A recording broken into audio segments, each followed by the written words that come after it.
The Odyssey's dire straits, Scylla and Charybdis. Imagine facing a nightmare where the only paths forward lead to death, one swift and monstrous, the other slow and merciless. That's the trap Odysseus sails into with Scylla and Charybdis, twin horrors that test his leadership like never before. Welcome to Gods and Heroes Unveiled, where we bring Greek mythology to life. Today, we're diving into the Odyssey's dire straits, Scylla and Charybdis, uncovering the brutal choice between two sea monsters and the heavy price of being a leader. If you're hooked on epic tales of gods, heroes, and impossible odds, subscribe now and join us on this treacherous journey through the Odyssey. Let's brave the Straits. The Twin Terrors, a strait of no escape. Fresh off surviving the siren's deadly song, Odysseus and his crew sail toward a narrow strait, warned by Circe of what lies ahead. Scylla and Charybdis, two horrors no ship can evade. On one side looms Charybdis, a whirlpool beast that thrice daily sucks the sea into her maw, swallowing ships whole. Hull, mast, men, all gone in a churning abyss. No skill can outrun her pull.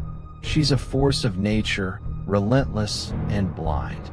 On the other side waits Scylla, a six-headed monster perched in a cliffside cave, her neck stretching to snatch sailors from passing decks. Each head grabs one man, crunching bones in a scream-filled instant. She's not random like Charybdis. She chooses, strikes, and feasts. Circe's warning is grim. There's no fighting either.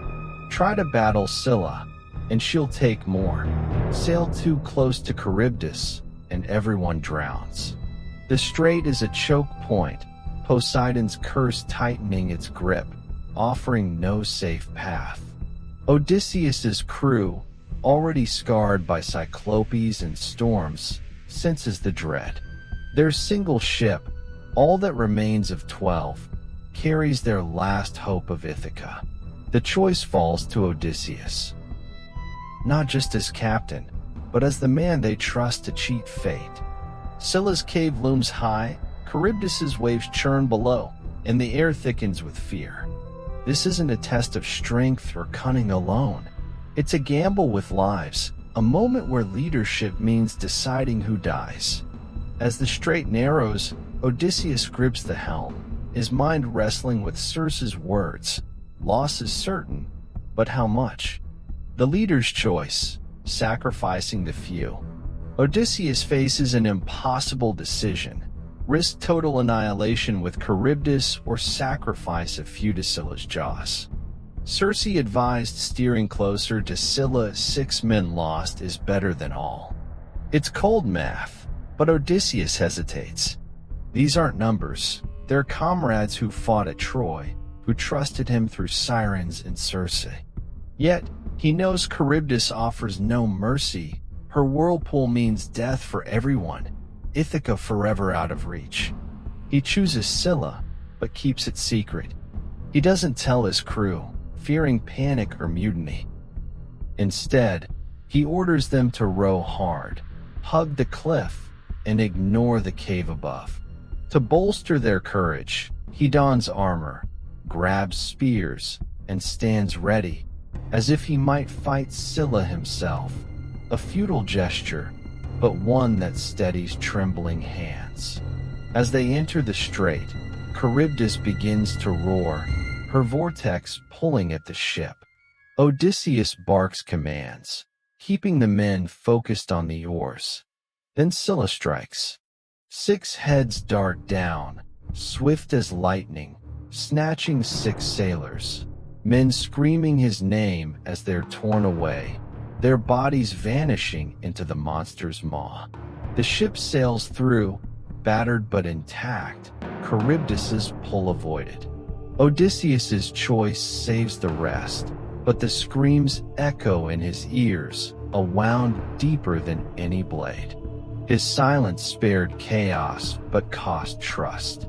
Eurylochus, his second in command, glares, sensing the unspoken trait. Leadership here isn't glory, it's picking the lesser evil, bearing the guilt alone. Circe's warning held true, but knowing the outcome doesn't dull the pain. Odysseus's cunning can't trick Scylla or outrun Charybdis. His strength is in choosing and steering through loss to keep the journey alive. The cost of command, a burden carried. The Straits fade behind, but Scylla's attack scars Odysseus and his crew forever. 6 men gone in moments, their cries a haunting chorus that joins the ghost of Troy and Polyphemus's cave. For the crew, it's betrayal.